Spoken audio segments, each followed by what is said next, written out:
Assalamualaikum warahmatullahi wabarakatuh. Sedulur-sedulur kabeh, para teman-teman, saudara sebagainya.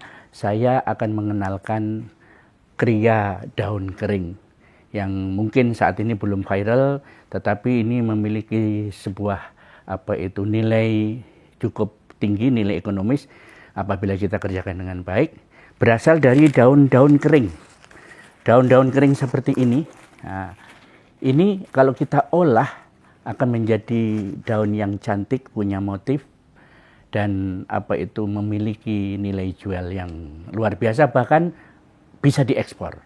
Nah, daun kering seperti apa yang bisa dikerjakan? Yaitu prinsipnya adalah daun kering yang punya tulang kering, tidak bertulang lunak seperti kangkung, bayam, itu hanya untuk sayuran. Tapi semua tanaman yang berbatang keras kemudian punya tulang daun keras itu insya Allah bisa dipakai. Nah, bagaimana caranya? Kita akan melakukan dengan 3 tahap. Nah, tahapnya adalah kita rendam dulu, kemudian kita rebus, dan kita rendam lagi. Lalu merendamnya dipakai apa dan sebagainya nanti akan saya jelaskan secara rinci pada tempat yang lain. Intinya para dulur sekalian, bahwasanya daun kering ini syaratnya benar-benar harus kering. Harus kering. Kering itu dalam arti kering di pohon maupun kering sudah jatuh. Kalau masih muda itu tidak bisa. Hanya itu bisa dipakai untuk ekoprint dan lain sebagainya. Baik, ayo kita lalui tahap berikutnya. Baik, kita ketemu lagi. Sekarang akan kita lakukan tahap demi tahap bagaimana proses membuat daun kering untuk dijadikan karya. Seperti tadi saya singgung, di sini saya sudah megang 2 daun. Yang satunya masih kering dan yang satunya masih hijau royo-royo. Yang kita perlukan adalah yang kering seperti ini, yang kering. Ini daun kupu-kupu. Sebetulnya juga bisa, tapi saya belum menemukan yang kering. Tadi ini hanya untuk contoh. Ini bisa, daun kupu-kupu bisa. Setelah kita pilih beberapa daun yang kita upayakan yang jangan banyak yang sobek, ya sedikit sekali sobek. Nanti kalau sobek waktu diproses nggak masalah. Daun-daun ini pertama kali kita rendam. Nah, kita rendam, kita masukkan di air. Ini sudah saya beri air secukupnya. Yang penting terendam semuanya daun ini. Nah, begitu kita rendam, ini sebelumnya atau sesudahnya kita beri soda api. Maksudnya kalau sebelumnya tadi kita campur dulu dengan soda api airnya. Kalau umpamanya 1 ember ini 1 bungkus sudah cukup. Ini dibeli di toko bangunan. Insya Allah ada. Toko bangunan menyiapkan, ada yang cair, ada yang kristal. Kita pakai yang kristal. Nah, ini soda api. Kita campurkan dan kita diamkan. Berapa lamanya? Paling cepat setengah jam. Nah, kalau umpamanya lebih dari itu nggak masalah. Semalam aja juga nggak masalah. Ini tahap yang pertama, merendam. Nah, pakai soda api. Kemudian tahap berikutnya, seandainya ini sudah kita rendam selama waktu yang kita butuhkan, kita rebus. Nah, kita rebus. Ini sudah saya beri air. Nah, direbus sebagaimana kita merebus daun atau apa saja. Mau pakai api kecil boleh, api besar boleh. Ya. Tidak diberi apa-apa. Jadi merendam yang pertama sudah, kemudian merebus. Merebus ini prinsip semua daun masuk di dalam air. Kemudian kita hidupkan kompornya. Ukurannya bagaimana? Minimal sudah mendidih. Lebih lama lebih bagus. Tujuannya apa? Untuk merontokkan warna coklat ini. Di sini tadi sudah dibantu oleh soda api. Kemudian ini kita rontokkan lagi menggunakan rebusan. Nah, setelah itu baru tahap yang ketiga, yaitu kita rendam lagi. Kita beri terlebih dahulu air ini dengan kaporit. Nah, kita sudah sangat paham kaporit itu adalah bahan untuk membersihkan di kolam renang. Ya, menjernihkan dan menghilangkan bau. Ini bentuknya serbuk, di toko bangunan juga ada. Ini kita campurkan dulu di dalam air ini. Kalau untuk ukuran ini 2 sendok sudah cukup. Ya, kita aduk seperti ini. Kemudian daun-daun yang sudah direbus selama kurang lebih ya sampai mendidih tadi, kita rendam dengan menggunakan kaporit. Nah, dengan menggunakan kaporit, kita rendam. Berapa lamanya? Lamanya pun tidak perlu waktu lama sesungguhnya kalau kita kepingin segera mengerjakan, yaitu paling cepat setengah jam. Nah, bagaimana kalau lebih dari setengah jam? Semakin bagus. Hasilnya, nah ini hasilnya. Ada beberapa contoh yang sudah berhasil. Ini adalah contoh yang sudah direbus. Nah, ini kalau tadinya masih polos, coklat betul, tidak ada batikannya, tidak ada motifnya. Ini muncul motifnya sendiri. Nah, seperti ini. Nah, ini semakin tajam motifnya. Semakin lama kita merendam, maka akan semakin putih kelihatan apa itu tulang daunnya saja. Nah, seperti ini. Ini ada yang putih banget. Nah, ini adalah daun-daun yang sudah kita proses.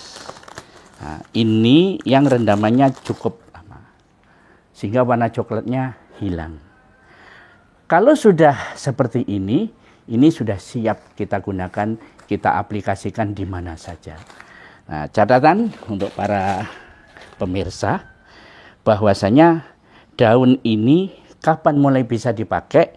Begitu kita sudah rendam pakai kaporit, ini tidak boleh dijemur di alam bebas yang menggunakan sinar matahari langsung, karena akan keriting daun-daunnya. Sesungguhnya begitu sudah direndam, kemudian kita, nah ini saya sengaja menjemurnya langsung, saya tumpuk selembar demi selembar seperti ini. Kalau sudah seperti ini sudah bisa langsung dipakai. Walaupun ini belum kering betul, masih mamel, orang Jawa bilang masih setengah kering, langsung bisa diaplikasikan. Demikian keterangan singkat. Ayo kita berkarya. Nanti akan kita tunjukkan bagaimana cara menempelkan di di aplikasi di mana saja yang bisa kita lakukan pada langkah berikutnya. Terima kasih. Baik, kita sekarang pada tahap mengaplikasikan daun yang sudah kering ini, sudah kita proses tadi. Ada 2 cara, yaitu ketika kita menempel daun kering ini di bahan logam, maka kita menggunakan lem kuning. Nah, kalau di pasaran tuh ada lem fog ya, lem fog atau ibon, itu lem kuning. Itu kalau di logam atau di plastik. Di logam plastik. Sementara kalau di kertas, di kayu, itu menggunakan lem putih. Lem putih ini juga ada merek Fog ya, di pasaran banyak dijual. Prinsip ketika kita menempelkan di media, itu kedua permukaan ini harus kita beri lem. Tujuannya apa? Biar rapat. Nah, biar penempelannya lebih kuat. Jangan salah ketika memberikan lem. Ini ada permukaan yang halus dan ada permukaan yang kasar.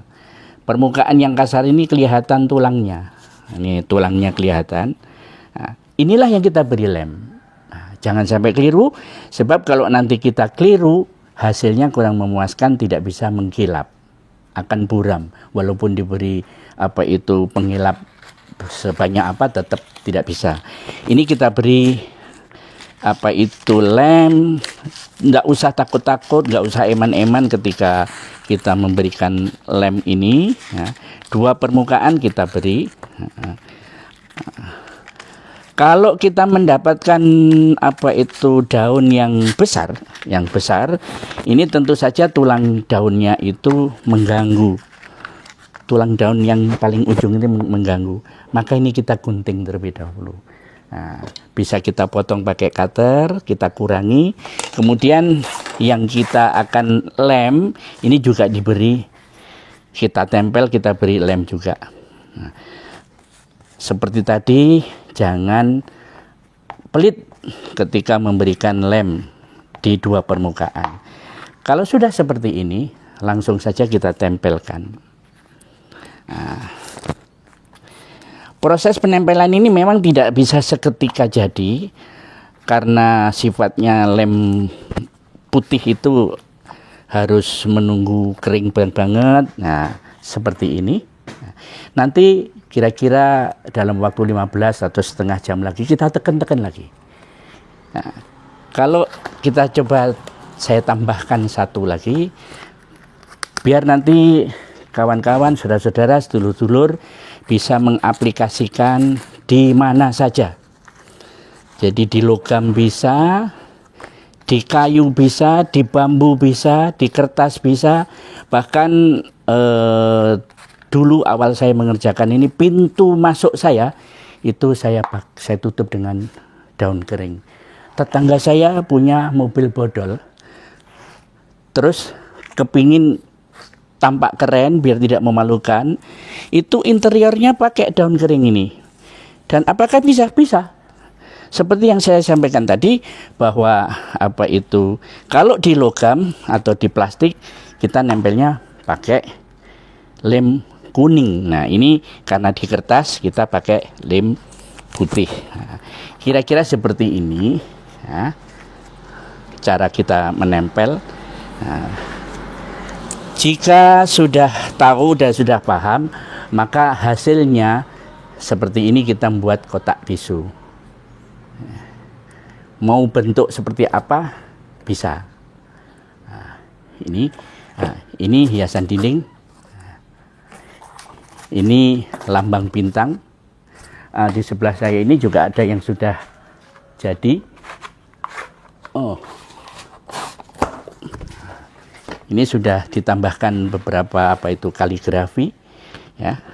Nah, inilah langkah-langkah yang bisa kita kerjakan, tinggal diaplikasikan di mana saja. Selamat berkarya, dan nanti kalau ada masalah bisa menghubungi saya. Terima kasih. Assalamualaikum warahmatullahi wabarakatuh.